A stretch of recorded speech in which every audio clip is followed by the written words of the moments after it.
You were never meant to win this game. From the moment you were born, the world wrapped itself around you like a net, soft, invisible, polite. It taught you to sit still, raise your hand, follow the rules, and wait your turn. You were rewarded for obedience, not thinking, for effort, not strategy. And while you were memorizing answers, someone else was writing the questions. You were trained for a life of quiet struggle, not because you're lazy, not because you lack talent, but because a system designed by powerful men needs obedient workers more than it needs free ones. You were taught to fear failure, to feel guilt about money, and to admire those who follow orders well. That's not an accident. That's design. Machiavelli understood something that most people never will. Society is not built on fairness, but on function. And your function was never meant to be wealth. It was meant to be predictable, manageable, replaceable. The truth is, most people stay broke not because they're incapable, but because they were trained not to question the rules of the game.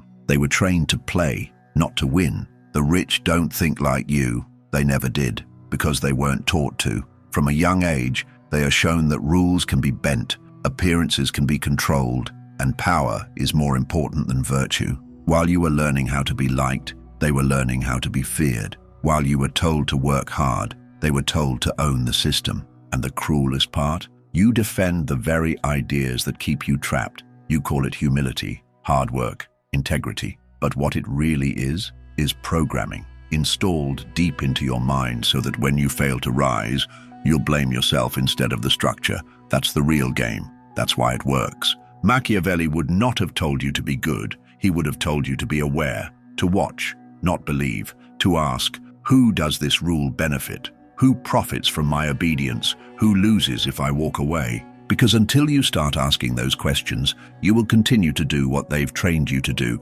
Wake up, work hard, earn little, spend fast, and stay quiet. And you'll call it life. But it's not life. It's a cage, built by powerful hands, painted in noble words, maintained by your silence. You don't need motivation. You need a new mindset. You need to see that the game is rigged in favor of those who understand how perception, control, and power really operate. And if you don't learn that now, you'll stay broke forever. They told you to work hard, so you did. You sacrificed your time, your energy, your youth, grinding, chasing, hoping that one day it would pay off. But the truth is brutal. The game doesn't reward hard work. It rewards positioning. It rewards those who stand above the grind, not inside it. The man who controls the stage earns more than the man who builds it. That's not fair. But Machiavelli never cared about fairness. He cared about results. In The Prince, he warned us, appearances matter more than truth, and power flows to those who control perception, not effort. He didn't tell you to sweat. He told you to manipulate, to observe who holds influence, not who works hardest, and learn how to become that man. The rich don't hustle the same way you do. They don't chase money. They chase leverage. While you trade hours for dollars, they build systems that multiply without them. They use other people's time, other people's money, other people's attention, and position themselves above the struggle. Because money to them is not a reward, it's a tool. They understand something most people don't. Value is not determined by what something is, but by how it's perceived. The man who knows how to position himself as a symbol of importance, whether through confidence, mystique, or control, can demand more than the man who actually performs the work. This is not merit. This is strategy. And strategy is where the poor are always outplayed. You were trained to think like a servant, grateful for opportunity, loyal to systems, hungry for praise. But the rich think like rulers. They ask, how can I make this work for me without needing to be present? They look for points of asymmetry, where small efforts generate massive returns. That's not luck, that's design. The most powerful men don't shout their success, they position it. They drip status in silence. They let you chase recognition while they accumulate control. You post proof of your productivity. They hide their income behind trusts and shell companies. One is desperate for approval, the other is already playing the next 10 moves. And here's the part they'll never say out loud. They respect those who learn the game. Not the loudest, not the nicest, but the ones who stop asking how to get ahead and start asking, where is the leverage? That's what separates the broken from the powerful. Not more hours, not more effort, better positioning, ruthless clarity, Machiavellian thinking. You don't rise by working harder. You rise by seeing clearer. The moment you stop thinking like a worker and start thinking like a strategist, everything changes. The board is the same, but you're no longer just another piece on it.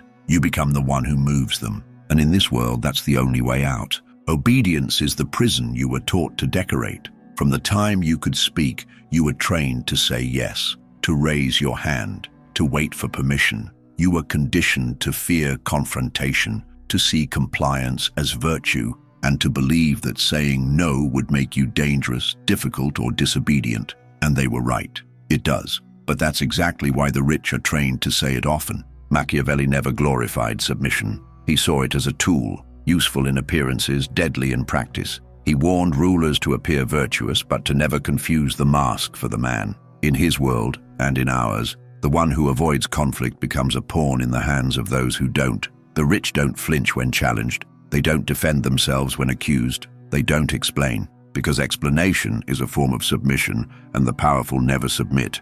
Meanwhile, the poor live in constant defense, justifying their spending, apologizing for wanting more, explaining why they haven't succeeded yet. That instinct to prove yourself is a trap. It makes you small. It hands your power to others. It puts you in the courtroom of public opinion, where you will always be outnumbered and unheard. Confidence isn't loud, it's silent, and silence is what the rich weaponize. When you fear conflict, you become predictable. You avoid offense. You soften your edges. But Machiavelli taught that the prince must be willing to be hated, not because cruelty is good, but because dependence on approval is weakness. Look at those who hold power. Do they ask for permission to act? Do they stop to explain their ambition?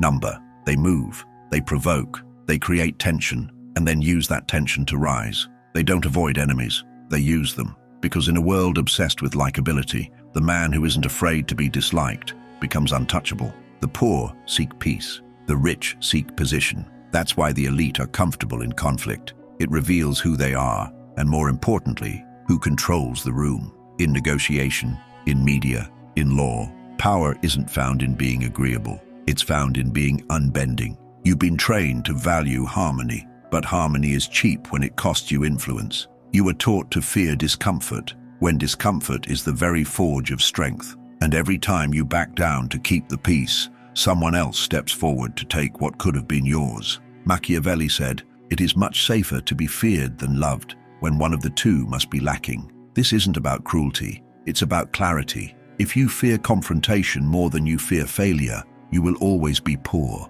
not just in money, but in presence, in respect, in power. Because no one fears a man who fears speaking his mind. And in this world, if they don't fear you, they will forget you. Most people aren't even playing the game. They're trapped inside it. You wake up and work in a system you didn't design. You pay taxes you didn't approve. You scroll content you didn't ask for. You buy products that were psychologically engineered to feel like your own idea, and you call it freedom. But freedom without design is just illusion. And the truth is, you've been placed inside a structure built to extract your time, your energy, your attention, and your belief, while rewarding you just enough to keep you from leaving. Machiavelli understood systems. He didn't just advise rulers to gain power, he taught them how to build invisible prisons, structures where people would police themselves, believe they were choosing, and even love the chains that held them. He knew that control is most effective when it feels voluntary, and that's exactly what the modern economy is,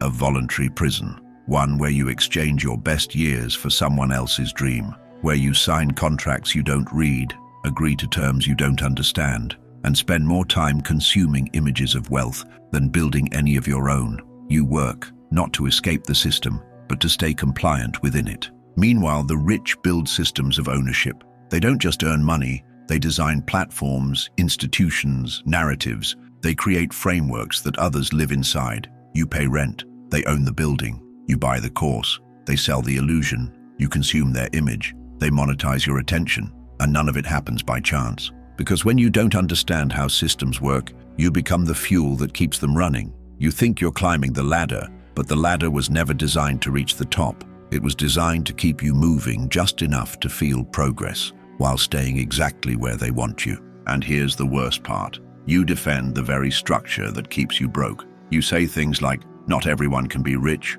or money isn't everything, or you should be grateful just to have a job. You quote the system's morality back to yourself like a good, loyal citizen. Meanwhile, the rich are building new realities, behind shell companies, inside tax havens, behind closed doors. Machiavelli wrote, "The people are more easily deceived by appearances than by facts." That's the world we live in, a world of curated lifestyles, fake accessibility, and beautifully wrapped cages. But once you see the pattern, you can't unsee it. You begin to realize every minute of obedience is a minute of unpaid labor for someone else's empire. Every hour you spend inside a system you didn't create is wealth you're building for someone else.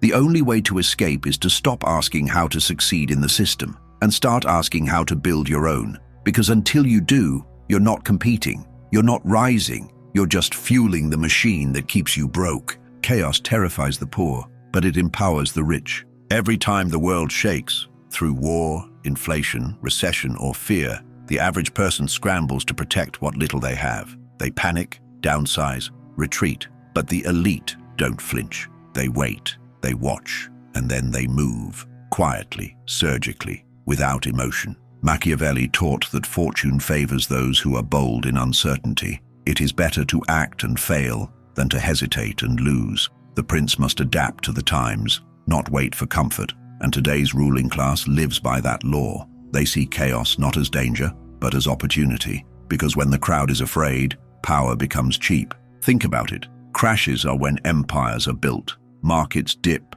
and the rich buy. Companies falter and the rich acquire. Attention shifts and the rich reposition. While the poor are begging for stability, the rich are planting seeds of dominance. The media sells fear, politicians sell safety, but the ones truly benefiting from the chaos are the ones who already understand the game. That disruption is just another tool for redistribution of wealth, of control, of perception. And every time something burns, they get to decide who rises from the ashes. Meanwhile, you were trained to fear instability. You want things to go back to normal, but what you don't see is that normal is where you were already losing. That safe, predictable world you want to return to, that's the one where you're broke, replaceable, and dependent. And the longer you cling to it, the more vulnerable you become. The wealthy don't play for safety. They play for positioning. They move before clarity. They act before approval. That's why they win.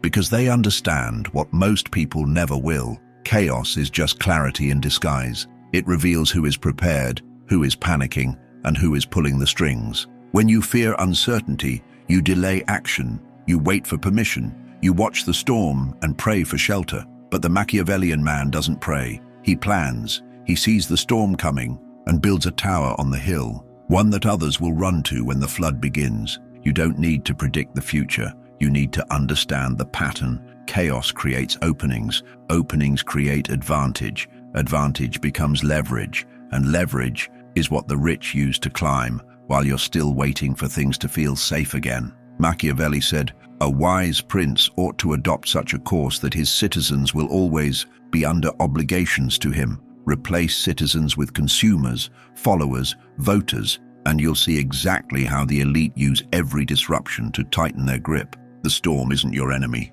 but your fear of it is. Because if you don't learn to move through chaos, someone else will move past you and charge you rent to catch up. The reason you stay broke isn't because you're not smart enough. It's because you're being outplayed by people who understand the game better than you do. You've been taught to think of money as numbers, as math, as logic. But money obeys psychology, not formulas. It flows to those who can shape perception, control environments, and create the illusion of value long before they deliver it. That's why you see people who are less skilled, less moral, and less deserving succeeding, because they've accepted a truth that still scares most people. Money is just power in disguise. Machiavelli never talked about money directly, but he understood it better than most economists ever will, because he saw how power really works. It rewards those who understand human nature, and it crushes those who don't. He didn't tell you to be good. He told you to be effective, not to be cruel, but to be clear. And clarity is what the powerful have in abundance. You see, the rich aren't rich because they chased money. They're rich because they chased advantage, and they did it without apology. They learned to read the field before entering the battle. They learn to detach from emotion, to delay gratification, to master themselves. And once you master yourself, no one else can. But here's what most people miss. The biggest advantage isn't money. It's understanding that you were never meant to understand any of this. You were meant to follow instructions, to obey, to perform, and to feel proud of your submission. But the moment you stop playing that role, the moment you begin to ask the forbidden questions, everything begins to shift. Why do some people seem to rise effortlessly? Why do others stay stuck no matter how hard they try? Why do the most powerful never explain themselves, while the powerless are always forced to justify? These are not rhetorical questions. They are cracks in the wall. And if you lean in, you'll start to see the pattern. You don't need permission to change your position. You need vision, ruthlessness, stillness, the ability to move without noise and to choose without fear. Not everyone will understand your shift. That's fine. You're not here to be understood. You're here to escape the machine that keeps everyone else asleep. Machiavelli said, "He who seeks to deceive will always find someone who will allow himself to be deceived." Don't be that man. Don't be the one who settles for survival when dominance is possible. Don't keep playing the part they wrote for you. Rewrite it. Because in the end, it's not about being rich. It's about never being owned again. And if you learn that, if you really learn it, everything else will follow.